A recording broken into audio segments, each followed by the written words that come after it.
السلام علیکم، میں ہوں زینب اور امید کرتی ہوں آپ سب خیریت سے ہوں گے۔ آج ہم تہجد کے بارے میں بات کریں گے، جو اللہ کی بہت لاڈلی عبادت ہے۔ درمیانی شب کی تاریک خاموشی میں جب دنیا سو رہی ہوتی ہے، تب رات کی اس پہر ایک عجیب لمحہ ایسا ہوتا ہے جو کئی لوگوں کے نزدیک بہت خاص لمحہ ہے۔ رات کے اس پر اسرار حصے کے بارے میں کہا جاتا ہے، اس وقت آسمانی اور زمینی دنیا کے درمیان پردہ ہٹنا شروع ہو جاتا ہے اور آخر کار غائب ہو جاتا ہے۔ یہ وہ پر اسرار لمحہ ہے جس کے بارے میں نکولا ٹیسلا نے کہا تھا، اس وقت اللہ تعالیٰ کائناتی رازوں کو سرگوشیوں میں ظاہر کرتا ہے۔ اس لمحے کا کائنات کے ساتھ کیا کنیکشن ہے، اور نکولا ٹیسلا نے اس لمحے کو سب سے اہم لمحہ کیوں کہا؟ وہ راز جس لمحے وقت اور سپیس کے درمیان ہر پردہ ختم ہو کر وقت اور سپیس ایک ہو کر جھومنے لگ جاتے ہیں، اور کائنات کا ذرہ ذرہ ایک انسان کو بتانے کی کوشش کرتا ہے کہ اے غافل اٹھ دیکھ، تمہاری سب سے بڑی کامیابی تمہارے سامنے ہے۔ نکولا ٹیسلا کی کامیابی اور ذہانت کا راز اس کے سونے کے وہ عادات تھے جس کو اپنا کر وہ ایک کامیاب انسان بنا۔ نکولا ٹیسلا رات کے وقت 2 گھنٹے سوتا تھا اور دن کو کچھ دیر کے لیے آرام کرتا۔ اس کا ماننا یہ تھا کہ اس کی نیند کی اس روٹین کی وجہ سے وہ اپنے کام کو بھرپور انرجی سے کر پاتا ہے۔ ایک جگہ اس وقت کے بارے میں لکھا تھا جس کا ٹائٹل اس نے یہ دیا کہ خدا رات کے 3 بجے کیوں جاگتا ہے۔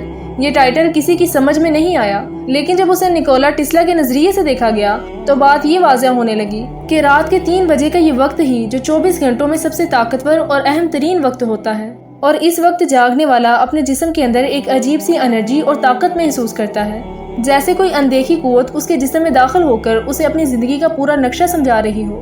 نکولا ٹیسلا کا ماننا تھا کہ اس وقت ایک انسان کا دماغ سب سے زیادہ ایکٹیو ہوتا ہے۔ اس وقت انسان ان چیزوں کے بارے میں سوچ سکتا ہے جو چیزیں یا باتیں عام طور پر اس کی سوچ سے کافی دور ہوتی ہیں۔ روحانی طور پر بھی اس وقت کو سب سے اہم سمجھا جاتا ہے، اور کئی مذاہب خاص کر اسلام میں کہا گیا ہے کہ اس وقت ہماری جسمانی اور روحانی دنیا کے درمیان جو پردہ ہوتا ہے، وہ پردہ رات کے اس وقت ہٹ کر جسمانی اور روحانی دنیا کے وہ راستے کھول دیتا ہے۔ نکولا ٹیسلا کا اس بات پر یقین تھا کہ ایسی طاقت موجود ہے جو ہماری اس پوری کائنات کو کنٹرول کرتی ہے، جو انرجیز کی شکل میں پوری کائنات سے کنیکٹ ہے۔ اس میں نکولا ٹیسلا نے کئی مذاہب کو اسٹڈی کیا، لیکن اس کے مطابق جس مذہب میں اس اندیکھی طاقت یعنی خدا کا تصور سب سے مضبوط اور حقیقی ہے، وہ اسلام ہے۔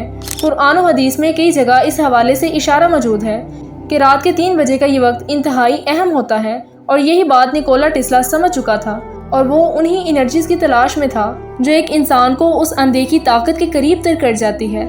اس لیے نکولا ٹیسلا ہمیشہ رات کے 3 بجے جاگ کر اپنے کام میں مشغول ہو جاتا تھا، کیونکہ موجودہ سائنسی ریسرچ کے مطابق یہ وہ وقت ہوتا ہے جب ہر طرف مکمل خاموشی کا راج ہوتا ہے اور ایک عجیب سا سکون فضا میں پھیلا ہوتا ہے، جس سے ایک انسان کا دماغ اس وقت سب سے زیادہ ایکٹیو ہوتا ہے اور اس کے سوچنے سمجھنے کی صلاحیت کئی گنا بڑھ جاتی ہے۔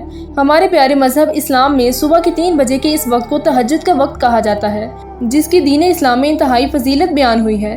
تہجد کے معنی ہے شب بیداری، رات کو جاگنا یا نیند کو توڑ کر اٹھنا۔ مطلب ہے کہ رات کو جاگ کر رات کے ایک حصے میں نماز پڑھی جائے یا سو کر دوبارہ اٹھ کر پڑھی جائے تو وہ نماز تہجد کہلاتی ہے، اور نفل نمازوں میں سب سے زیادہ فضیلت تہجد کو حاصل ہے۔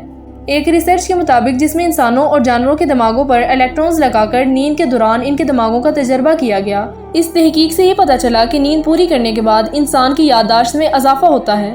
اس ریسرچ کے لحاظ سے رات کی آخری گھڑیوں میں جب بندہ نیند سے بیدار ہو کر تہجد کی نماز ادا کرتا ہے تو دعا کے دوران اپنی ماضی کی کوتاہیوں کو رات کی خاموشی میں آسانی سے یاد کر کے اللہ سے اس کی معافی مانگ سکتا ہے۔ اگر میڈیکل سائنس کی روح سے دیکھا جائے تو میڈیکل سائنس یہ کہتی ہے کہ صبح 3 بجے یعنی تہجد کے وقت اٹھنا جسم میں بیماریوں کو گھٹاتا اور دور کرتا ہے۔ اس کے علاوہ آکسیجن سے بھرپور صبح کی تازہ ہوا میں سانس لینے سے پھیپھڑوں اور دماغ کو تقویت ملتی ہے۔ ایک حدیث میں ہے کہ ہر رات کے پچھلے پہر اللہ پہلے آسمان پر آتا ہے اور کہتا ہے کوئی مجھ سے دعا مانگنے والا، میں اس کی دعا قبول کر لوں۔ نکولا ٹیسلا نے کہا یہ وقت انسان کی زندگی کا انتہائی اہم ترین وقت ہوتا ہے۔ حضور اکرم صلی اللہ علیہ وآلہ وسلم جب نماز تہجد کے لیے بیدار ہوتے تو کمرے سے باہر صحن میں تشریف لاتے، آسمان کی جانب نگاہ اٹھاتے اور سورہ آل عمران کی آخری آیات کی تلاوت فرماتے۔ اس کے بعد وضو کرتے اور تہجد کی نماز ادا فرماتے۔ نکولا ٹیسلا کی یہ پوری ریسرچ اللہ تعالیٰ نے قرآن کی 2 آیات میں بتائی، جہاں سورہ آل عمران کی آیات نمبر 190 اور 151 میں ارشاد فرمایا، بے شک آسمانوں اور زمین کی تخلیق میں دن اور رات کے بدلنے میں عقل والوں کے لیے نشانیاں ہیں، اور یہ وہ لوگ ہیں جو کھڑے بیٹھے اور کروٹوں پر لیٹے اللہ کو یاد کرتے ہیں اور غور و فکر کرتے ہیں۔ آج ان انوکھے سائنسی حقائق تک پہنچنے کے لیے 180 ممالک کے 15 لاکھ افراد کئی ملین ڈالرز خرچ کر چکے ہیں کہ کیسے یہ کائنات وجود میں آئی، وقت کی پیدائش کیسے ہوئی اور کیسے اس دنیا کا خاتمہ ہوگا۔ اس میں سے کچھ سوالوں کے جوابات سائنس کے پاس موجود ہیں، لیکن غور کریں، آج سے 1400 سال پہلے رسول اللہ صلی اللہ علیہ وآلہ وسلم اس وقت 3 بجے بیدار ہو کر نماز تہجد پڑھ کر سارا کچھ بتا گئے۔ جیسا کہ قرآن میں ہے کہ وہ کائنات کا منفرد موجز ہے، اور جب وہ کسی منصوبے کو وجود بخشنے کا فیصلہ کرتا ہے تو بس کن کہتا ہے اور وہ وجود میں آ جاتا ہے۔ یہ ہے فلکیات سائنس کا وہ سمندر جو حضور اکرم صلی اللہ علیہ وآلہ وسلم کی نماز تہجد سے کھلا۔ امید کرتی ہوں تہجد کے بارے میں یہ انفارمیشن آپ سب کو بہت پسند آئی ہوگی۔ اگر آپ اسی طرح کی اسلامک انفارمیشن سننا پسند کرتے ہیں تو ہمارے چینل کو سبسکرائب کر لیں۔ جزاک اللہ۔